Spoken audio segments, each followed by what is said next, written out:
Absolutely. And I've divided the book into 5 sections that kind of create a curriculum. And the stories, each of the stories falls into at least one of these different categories, starting with preparation. What can you do before you even show up at the situation to reduce your chances of being victimized? One of the things, and this goes right to what you're saying about bullying training, that one of the issues with being a martial artist for a long time, by the time you've been a martial artist long enough that people ask you for your advice about bullying, because martial arts train out that victim vibe, it's been a decade since you were bullied. We might not be the most qualified people to talk to people about bullying. It's been a minute. Yeah. Or things like when you travel with your family, making sure that your hotel's in a decent neighborhood. Those are ways to avoid violence and confrontation. And then moving from there to situational awareness, being in the bar and noticing that, hey, everybody just left, right? Or everybody's watching that guy who just walked in.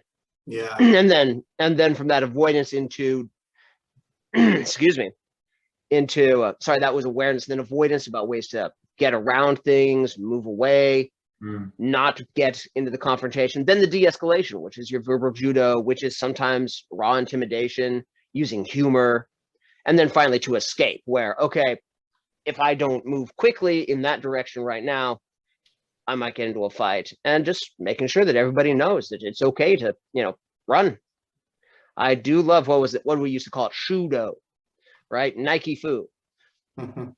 Right. Like one of the stories I'll include there is from that CIA agent who carries a $5 bill around. Yeah. And if he thinks it's going to get ugly, he drops the $5 bill because the eyes will follow the $5 bill. Yeah. And that gives you the quarter of a second you need to turn tail and run. Yeah. Oh man. Yeah. And I'd spend $5 to not get into a fight any day of the week. Yeah. It's like Batman, like the smoke bomb. Boom. Yeah, exactly. It's a smoke bomb. It's a smoke bomb they won't take away when you go through airport security. Right. Yeah, there you go. That's awesome. When you were talking about awareness, situational awareness, kind of made a couple of things click to me too. Like, this is not only really interesting to the parents who are looking for their kids not to be bullied, but could also be potentially interest to veteran martial artists, because one of the things that we all do once we've done the martial arts for a little while is we start running through endless scenarios, self-defense scenarios, and a lot of those are, trying to figure out how to, resolve the situation. And a lot of times we're not even thinking about verbally resolving it. We're thinking, okay, I'm sitting down here. I want to have my face to the door so I know if someone comes in, and if they come in, I'm going to go this way, and I'm going to try these things. But let's remember that there's another layer, which is, that verbal, I don't know if you want to call it verbal judo or violence de-escalation, but yeah. Any of those, we can attach any kind of label of brand name to it, but it's all just using your words so you don't have to use your hands. And one of the things in the martial arts industry that we do really poorly is we'll spar, we'll do pressure drills, pressure testing, endless repetitions. But when was the last time you drilled on being, quick thinking with your words? Right. Yes. Right.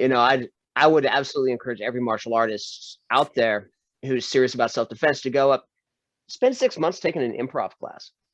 Yeah. Yeah. Wow. That's good advice. Right? I mean, that pressure test your words. Yeah. One of the things that I'm sure you experience when you had your school, and we experience all the time, is we get a lot of moms that come in, their kids being bullied at school, and they want their kid to be able to defend themselves against the bully. But I think what they really want is not actually that, because I was a kid once. I started doing martial arts when I was 5, and I've always been a martial artist as far as I can remember. And I will tell you that in my adolescence, when I was in school and stuff, just beating somebody up doesn't work, because you look like a monster. Okay, you have to be really careful, like when and how you do it. It has to be very, very clear, everybody around you, that this person is attacking you and they want to harm you, and they let that play out, and there's nothing else you can do, and then you defend yourself. Because if you jump the gun too soon, like this person's saying all these terrible things to you, and they're getting up in your face, and then you think, okay, well, this is the moment for me to attack. You could attack too soon, And then everyone thinks you took the situation to this radically too high a level and you're a monster. And so this is one of the problems, I think, with the parents when they come in. They say, well, I want you to be able to teach my kid to defend himself. Well, what could happen is, maybe you give them some physical confidence. So now when someone says some mean words to them, they don't shrink and step back, but instead move forward and engage. But they engage, and then they beat up the kid, and then now they're thought of as the bully in the school, and they get ostracized and isolated, and it's actually a worse thing. And the one thing that I always want to tell parents when they come in is like, what you really want is you want a leader.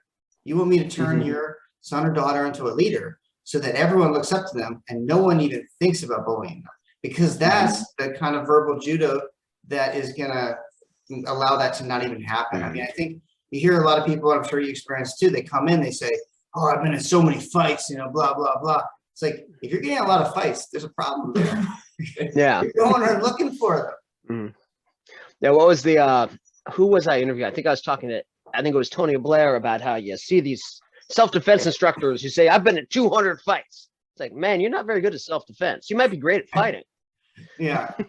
But if you're letting things go, if you're getting into a tussle once a week for 4 years, yeah, man, you need to work on your self-defense skills. And that's what I would say when I had those parents who wanted to have a kid who was being bullied about, I want you to teach them to defend themselves. I make it very clear that I will teach them physical skills that if they need to, but that's the tip of the iceberg on self-defense.